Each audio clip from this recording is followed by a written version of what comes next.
पिछले कुछ दिनों से कश्मीरी माइग्रेंट टीचर्स जो दिल्ली में आए हैं उन पर बहुत राजनीति चल रही है। उन पर राजनीति चल रही है कि भाजपा वाले कह रहे हैं और अपने फेक रिप्रेजेंटेटिव्स भी टीवी पर बिठा रहे हैं, क्लेम करते हुए कि वो कश्मीरी माइग्रेंट टीचर्स हैं, ये कहते हुए कि अरविंद केजरीवाल जी की सरकार ने कश्मीरी टीचर्स के लिए कुछ नहीं किया।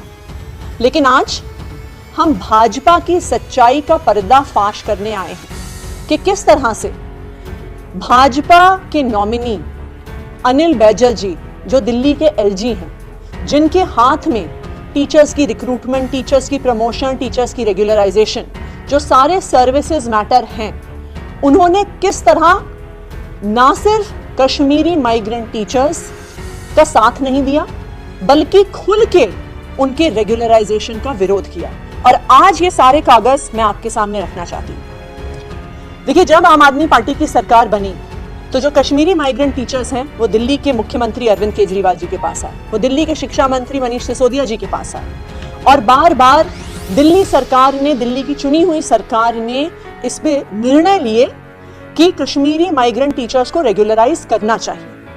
लेकिन जब दिल्ली सरकार ये निर्णय लेती है कि टीचर्स को रेगुलराइज करना चाहिए और दिल्ली सरकार हाई कोर्ट में बताती है कि दिल्ली की कैबिनेट ने कश्मीरी माइग्रेंट टीचर्स को रेगुलराइज करने का फैसला लिया है, तो उसके बाद क्या होता है?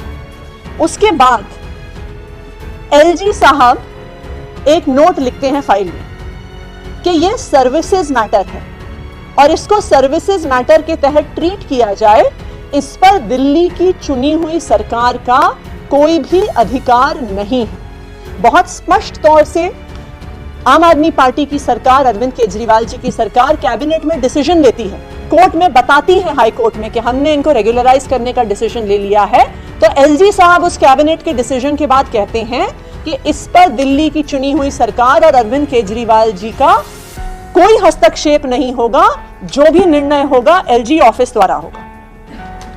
उसके बाद एलजी साहब एक नोट लिख के भेजते हैं और ये सारी प्रतियां हम आपको उपलब्ध कराएंगे, जिसमें एलजी साहब, और यहां पे आप देख लीजिए कि इस नोट में अनिल बैजल जी का साइन भी है।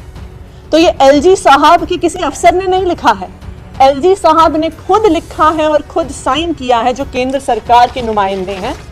और उस नोट में मैं आपको पढ़ के सुनाती हूं और मैं इसमें से जो हाईलाइट किया है उसको रीड कर रही हूं।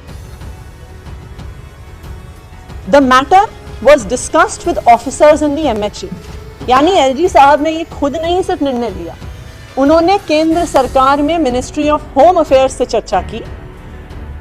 The matter was discussed with officers concerned in the MHA, Government of India, who deal with relief and rehabilitation issues of J&K migrants. It was informed that there is no special dispensation for regularization of Kashmiri migrant teachers. Since there is no special dispensation for regularization even with Union Government of India, it may not be appropriate to regularize Kashmiri migrant teachers. ये LG साहब ने खुद लिखा है। जब high court की double bench ये फिर से निर्णय दे देती है कि आपको रेगुलराइज करना है, तो फिर एलजी साहब को ये फाइल भेजी जाती है कि हम सुप्रीम कोर्ट में एसएलपी फाइल करेंगे डबल बेंच के निर्णय को चैलेंज करने के लिए। और जब एसएलपी फाइल होती है तो कौन प्रस्तुत होता है दिल्ली सरकार और एलजी साहब की तरफ से? पिंकी आनंद जी। पिंकी आनंद जी जो भाजपा की लीगल सेल की अध्यक्ष हैं, जो भाजपा की प्रवक्ता हैं, जो भाजपा का पक्ष रखने के लिए अक्सर टीवी चैनल्स पर आती हैं। तो आज ये सारे कागजात देख के एक चीज स्पष्ट हो जाती है। कल तक हम ये कह रहे थे कि भाजपा ने, केंद्र सरकार ने कश्मीरी पंडितों के लिए कुछ नहीं किया, लेकिन आज हम उस स्टेटमेंट को मॉडिफाई कर रहे हैं। आज हम ये कह रहे हैं कि पिछले 8 साल में, जब से केंद्र में नरेंद्र मोदी जी की सरकार है, भाजपा ने कश्मीरी पंडितों के रिहैबिलिटेशन का विरोध किया है, उसके खिलाफ काम किया है, उनकी नौकरियां पक्की होने में हर अड़चन डाली है।